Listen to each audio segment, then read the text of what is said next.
નમસ્કાર દોસ્તો, મારું નામ રાધા છે અને આ છે મારી જિંદગીની સફર, જેમાં ગરીબીના તોફાનો વચ્ચે પ્રેમનો તેજસ્વી તારો ચમક્યો.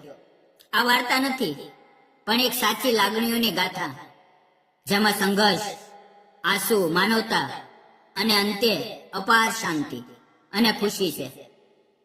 તમે આ વાર્તા યુટ્યુબ પર સાંભળી રહ્યા છો તો આરામથી બેસો, કાન ખુલ્લા રાખો અને મારી સાથે આ સફરમાં જોડાઓ. તો મિત્રો, શરૂઆત કરીએ તો મારી જિંદગીમાં ગરીબી અને સાદગીના રંગો જ હતા. હું એક નાના ગુજરાતના ગામમાં જન્મી, જ્યાં આસપાસ ખેતરો, ધોભર્યા રસ્તા અને નાના કાચા ઘર જ હતા. મારા માતા પિતા બંને મજૂરી કરતા. પિતાજી ખેતરમાં દિવસભર પરસેવો વહાવતા અને મમ્મી ગામના ઘરોમાં વાસણો માંજીને અમારું ગુજરાન ચલાવતી. અમારું ઘર એટલું નાનું કે એક જ ઓરડો, રસોડું અને બહારની જગ્યા હતી, જ્યાં અમે બધા એક સાથે સૂતા. સ્કૂલમાં જવાનું તો મારા માટે સપના જેવું હતું, કારણ કે નાની ઉંમરથી જ હું મમ્મીને મદદ કરતી. સિલાઈનું કામ શીખીને ગામની બહેનો માટે કપડાં સીવતી. પણ જાણો છો, ગરીબીમાં પણ એક અલગ પ્રકારની ખુશી હોય છે. અમે રાત્રે એક જ થાળીમાં જમતા.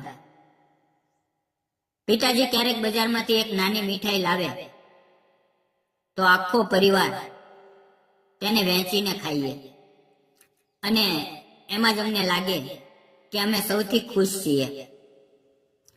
મારા 20 વર્ષની ઉંમરે લગ્ન થયા. મારા પતિ, જેમને હું સાહેબ કહેતી, તેઓ પણ ગામના મજૂરી કરતા સાદા માણસ, ક્યારેય કોઈ વ્યસન નહીં, અને તેમની આંખોમાં મારા માટે અપાર પ્રેમ.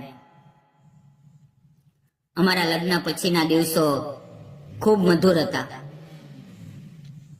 અમે એક નાના કાચા ઘરમાં રહેતા, જ્યાં વરસાદ આવે તો છતમાંથી પાણી ટપકતું, પણ અમે તેને હસીને વધાવી લેતા. તેઓ કહેતા, રાધા, આપણે 2 જણ છીએ તો આખી દુનિયા અમારી છે. હું તને ક્યારેય દુઃખ નહીં આપું. અને હું તેમના ખંભા પર માથું મૂકીને સપના જોતી. એક સારું ઘર, બાળકો અને શાંત જીવન. અમે બંને મહેનત કરતા, તેઓ ખેતરમાં અને હું ગામમાં. હું સિલાઈનું કામ કરીને થોડા પૈસા કમાતી. ક્યારેક તેઓ મને ખેતરમાંથી ફૂલો લાવીને આપતા અને હું તેમને નવા કપડાં સીવીને આપતી. મિત્રો, અમારી જિંદગીમાં ગરીબી હતી, પણ પ્રેમની કમી ક્યારેય નહોતી. પણ જિંદગી ક્યારેક અચાનક વાગ લે છે. અમારા લગ્નને 4 વર્ષ થયા હતા અને ભગવાને અમને પહેલી ખુશી આપી, અમારા પુત્ર અર્જુનનો જન્મ. અમે સાચું કહું તો એ જ અમારી જિંદગીનો તેજ બની ગયો. તેના નાના હાથોમાં મારી આંગળી પકડીને તે હસે તો લાગે કે આખી દુનિયાની ખુશી મારી છે. હું તેને ગળે લગાવીને હાલરડા ગાતી અને તેના પિતા તેને ખેતરમાંથી લાવેલા અનાજના દાણા આપીને રમાડતા. મારી જિંદગીમાં હવે અમે 3 જણ હતા અને અમે એક જ ચાદરમાં સૂતા. તેમાં જ અમને લાગતું કે અમે સૌથી અમીર છીએ. અર્જુનના જન્મ પછી અમે વધુ મહેનત કરવા લાગ્યા. હું સિલાઈનું કામ વધારીને કરતી અને તેના પિતા રાત્રે પણ કામ કરતા, જેથી અર્જુનને સારું જીવન આપી શકીએ. પણ દુનિયા કેટલી ક્રૂર છે. અર્જુન જન્મ્યા પછી માત્ર 2 વર્ષ જ થયા હતા કે એક દિવસ મારા પતિને ખેતરમાં ગંભીર અકસ્માત થયો. એક મોટું વાહન તેમને અડી ગયું અને એક પળમાં બધું ખતમ થઈ ગયું. હું 26 વર્ષની ઉંમરે વિધવા બની ગઈ. તે દિવસની યાદ આવે તો આજે પણ મારું હૃદય તૂટી જાય છે. હું તેમના શરીર પાસે બેસીને રડતી રહી. અને અર્જુન તેના નાનો હાથોમાં મારા વાવ પકડીને જાણે કહેતો હોય, મમ્મી હું છું ને. પણ દુનિયા બદલાઈ ગઈ. ગામના લોકો વિધવાઓને જુએ તો જાણે અશુભ હોય. કેટલાક કહેતા, બિચારી રાધા હવે કેમ જીવશે, તેના પુત્રને કેમ ઉછેરશે. કેટલાક પીઠ પાછળ વાતો કરતા, વિધવા છે, કોઈ તો ફસાવશે. આ બધું સાંભળીને હું અંદરથી તૂટી જતી. પણ અર્જુન માટે મારે મજબૂત બનવું પડ્યું. મારા સાસુ સસરા તો પહેલેથી જ ગુજરી ગયા હતા, અને મારા માતા પિતા પણ વૃદ્ધ અને અશક્ત હતા. તેઓ કહેતા, રાધા રાધા અર્જુનને લઈને અમારી પાસે આવી જા, અમે તને સંભાળશું. પણ મને લાગ્યું કે હું કેમ ભાગું. હું તેને ગળે લગાવીને કહેતી, બેટા તારા મમ્મી પપ્પા બંને હું જ છું. અમે સાથે લડશું અને તને સારું જીવન આપીશ. અને તે તેની મોટી મોટી આંખોમાંથી મને જોઈને હસતો, જાણે તે સમજતો હોય કે અમારી જિંદગી હવે નવી અને મુશ્કેલ છે. નવી શરૂઆત કરવી સરળ નહોતી. મારા પતિએ છોડીને ગયા તેમાંથી થોડું નાનું ઘર અને એક જૂનું સિલાઈ મશીન હતું. હું તેના પર જ અમારું ગુજરાન ચલાવવા લાગી. સવારે ઉઠીને અર્જુનને તૈયાર કરું, તેને ગામની નાની સ્કૂલમાં મોકલું અને પછી સિલાઈનું કામ શરૂ કરું. ગામની બહેનો મારી પાસે કપડાં સીવડાવવા આવે, પણ પૈસા બહુ ઓછા મળે. ક્યારેક એક બ્લાઉઝના સીવવા માટે 50 રૂપિયા મળે, તો તેમાંથી અમે 2 જણા જમીએ. આર્થિક સંઘર્ષ તો દરરોજનો હતો. ક્યારેક અર્જુનને નવા કપડાં ન આપી શકું તો અંદરથી તૂટી જતી. ક્યારેક ઘરનું કરિયાણું ખતમ થાય તો પાડોશી પાસેથી ઉધાર લેવું પડે. રાત્રે જ્યારે અર્જુન સૂઈ જાય તો હું સિલાઈ મશીન પાસે બેસીને રડતી અને વિચારતી, ભગવાન આ એકલતા અને ગરીબીમાંથી ક્યારે મુક્તિ મળશે. પણ હું જાણતી હતી કે વિધવા તરીકે મારે એકલા જ લડવું પડશે અને અર્જુનને ભણાવીને મોટો માણસ બનાવવું પડશે. આ જ રીતે વર્ષો વીતી રહ્યા હતા. અર્જુન હવે 5 વર્ષનો થયો અને તે સ્કૂલમાં જવા લાગ્યો. હું તેને નાની નાની વસ્તુઓથી ખુશ કરતી. ક્યારેક પેન્સિલ, ક્યારેક બજારમાંથી લાવેલા ફળ. પણ જિંદગીમાં એકલતા અને આર્થિક તંગીનો બોજ વધતો જતો હતો. ગામના લોકો મારી પરિસ્થિતિ જોઈને દયા કરતા, પણ કોઈ મદદ નહોતા કરતા. કેટલાક પુરુષો તો મને ખોટી નજરે જોતા, જેનાથી હું વધુ ડરી જતી અને ઘરમાં જ રહેતી. અને પછી એક દિવસ જિંદગીએ અચાનક એક આશાનું કિરણ મોકલ્યું. અમારા ગામનો સરપંચ વિરેન્દ્ર સાહેબ, તેઓ ગામના વિકાસ માટે જાણીતા હતા. ઊંચા, મજબૂત શરીર અને બોલવાની રીત એટલી નમ્ર અને સમજદાર કે લોકો તેમને બહુ માન આપતા. તેઓ પોતે પણ વિધુર હતા. તેમની પત્ની કેટલાક વર્ષ પહેલા બીમારીથી ગુજરી ગયા હતા અને તેમના 2 પુત્રો શાળામાં ભણતા હતા. તેઓ ગામમાં એકલા રહેતા અને ગામના લોકોની મદદ કરવામાં જ તેમનું જીવન વીતતું. એક દિવસ ગામની પંચાયતમાં મારી પરિસ્થિતિની વાત આવી અને તેઓને ખબર પડી કે હું વિધવા છું, આર્થિક રીતે તંગ છું અને અર્જુનને ભણાવવા માટે સંઘર્ષ કરું છું.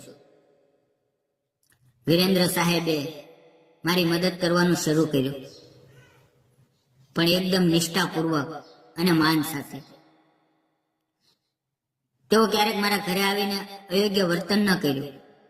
તેના બદલે તેઓ પંચાયતમાંથી મારા માટે થોડી સરકારી સહાયની વ્યવસ્થા કરી. ક્યારેક તેઓ ગામની બહેનોને કહીને મારી પાસે વધુ સિલાઈનું કામ મોકલતા, જેથી મારી આવક વધે.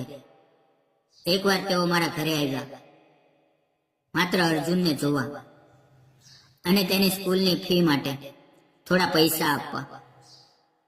તેઓ કહેતા, રાધા, તમે બહુ મહેનત કરો છો. અર્જુન તેજસ્વી છે, તેને ભણાવવું જરૂરી છે. હું તમારી પરિસ્થિતિ સમજુ છું અને મદદ કરવા માંગુ છું, માત્ર ગામના સરપંચ તરીકે નહીં, પણ એક માણસ તરીકે. તેમના શબ્દમાં શુદ્ધતા હતી અને તેઓ હંમેશા મારું માન રાખતા. ક્યારેય અયોગ્ય સ્પર્શ કે વાત ન કરી. ધીરે ધીરે વિરેન્દ્ર સાહેબ અમારી જિંદગીમાં એક સહારાની જેમ આવ્યા. તેઓ મહિને 2-3 વાર પંચાયતના કામના બહાને મારા ઘરે આવ્યા અને અર્જુન સાથે વાતો કરતા. તેની નાની નાની વસ્તુઓ લાવીને તેને આપતા, ક્યારેક નોટબુક, ક્યારેક ફોન. હું કહેતી, સરપંચ સાહેબ, તમે આટલો ખર્ચો ન કરો. તેઓ હસીને કહેતા, રાધા, બાળકો પરનો ખર્ચ નિવેશ છે. અર્જુન ગામનું ભવિષ્ય છે અને તમે તેની માતા. તમારું માન મારા માટે સર્વોપરી છે. તેમની મદદથી મારી આવક વધી અને અર્જુનનું ભણતર સરળ થયું.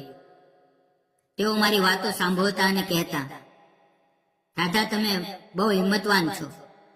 વિધવા તરીકે તમે જે કરો છો તે ગામની બહેનો માટે પ્રેરણા છે. મને લાગતું કે આ માણસ કંઈક વિશેષ છે.